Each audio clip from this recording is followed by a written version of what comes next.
আসসালামু আলাইকুম। দাদাবাড়ি এগ্রো থেকে আমি সুলতানবীর। দেখেন আমাদের গাছ থেকে আম পাড়া হয়েছে। আপনাদেরকে সবাইকে দেখায় যে কি পরিমাণ আম হয়েছে, সেটা আপনাদেরকে এখনই দেখাবো। কত আম হয়েছে, 1 মনের উপরে, প্রায় 2 মন হবে আমের জায়গা। অনেক আম হয়েছে, আপনাদেরকে দেখায় কত আম। অনেক আম হয়েছে, প্রায় 2 বস্তা ভরে আম আনা হয়েছে। পিওর দেশি আম।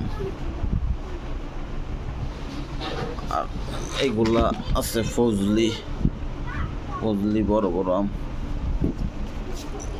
এটা হলো ফজলি, এটা হলো দেশি আম, একেবারে পিওর দেশি আম।